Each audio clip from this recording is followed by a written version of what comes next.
معزز ناظرین کرام، السلام علیکم ورحمۃ اللہ وبرکاتہ۔ آپ دیکھ رہے ہیں یوٹیوب چینل ریسرچ دور۔ ناظرین کرام، آج ہم نیاندرتھل کے بارے میں بات کریں گے، جو انسان نما مخلوق سائبیریا کے پہاڑوں میں آج سے 40 سے 50 ہزار سال قبل آباد۔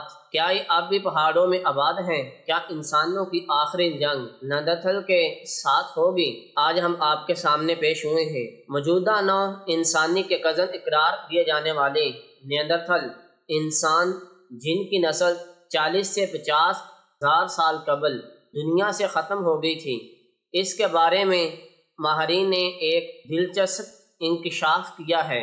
معزز ناظرین کرام، آپ جانتے ہوں گے کہ ہماری دنیا میں اب بھی ایسی مخلوقات پائی جاتی ہیں کہ انسان آج جدید ٹیکنالوجی حاصل کرنے کے باوجود بھی ان تک نہیں پہنچ پایا۔ اسی طرح سائبیریا کے پہاڑوں میں رہنے والے نیاندرتھل انسانوں کے بارے میں تحقیق کرنے والے ماہرین نے بتایا ہے کہ ہزاروں سال قبل پائی جانے والی اس انسان نما مخلوق میں بھی خواتین ہی اپنے شریک حیات کے ساتھ رہنے کے لیے اپنے گھر کو چھوڑ کر جایا کرتی، جبکہ مرد اپنی پیدائش کی جگہ پر ہی رہتے تھے۔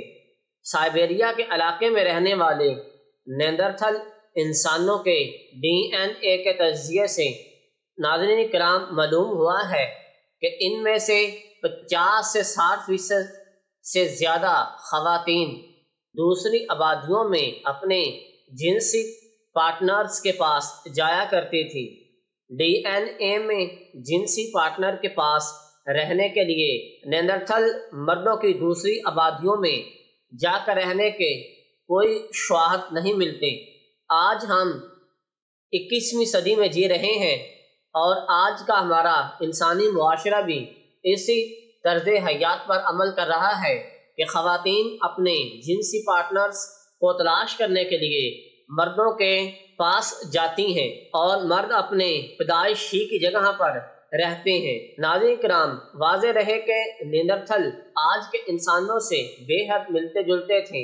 ان میں اور آج کے انسانوں کے جینیاتی ساخت میں مکس 0.12% کا فرق ہے۔ یہی وجہ ہے کہ انہیں موجودہ انسانوں کا کزن بھی کہا جاتا ہے، اور یہ بھی کہا جاتا ہے کہ ان نیاندرتھل انسانوں کی نسل ختم ہونے میں ہمارے آباء و اجداد کا ہاتھ بھی ہے۔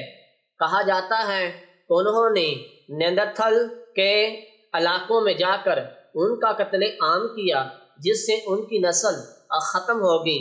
تقریباً 3 لاکھ سال قبل یورپ اور ایشیا میں نیاندرتھلوں کا راج تھا۔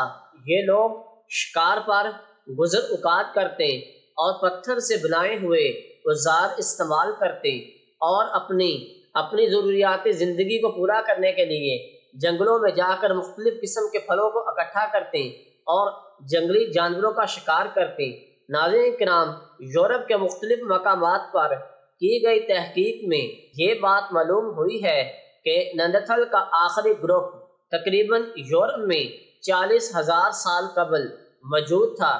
یہ مفروضہ بھی پایا جاتا ہے کہ ابتدائی انسان اور آخری نیاندرتھل متعدد مقامات پر اکٹھے رہتے تھے، تاہم نہ تو ان کے اکٹھے رہنے اور نہ ہی انسانوں کے نیاندرتھلوں کو قتل کرنے کے شواہد ملے ہیں۔ ان کی نسل ختم ہونے کی ایک وجہ ان کی باہمی آپس کی لڑائیاں بھی بیان کی جاتی ہیں۔ وہ اپنے علاقے میں دوسرے قبیلوں کے نیاندرتھل کو آنے کی اجازت نہیں دیتے تھے۔ یہی وجہ ہے باہمی ان کی لڑائیوں کی وجہ سے بھی ان کی نسل ختم ہوئی۔ ناظرین کرام، امید ہے کہ آپ کو ویڈیو پسند آئی ہوگی۔ ویڈیو پسند آنے کی صورت میں ویڈیو کو لائک، شیئر اور چینل کو سبسکرائب کریں۔ اپنا اور اپنے پیاروں کا خیال رکھیں۔ ملتے ہیں کسی اور ایسی ہی انفارمیٹو اور حقائق پر مبنی ویڈیوز کے ساتھ۔ اللہ نگہبان۔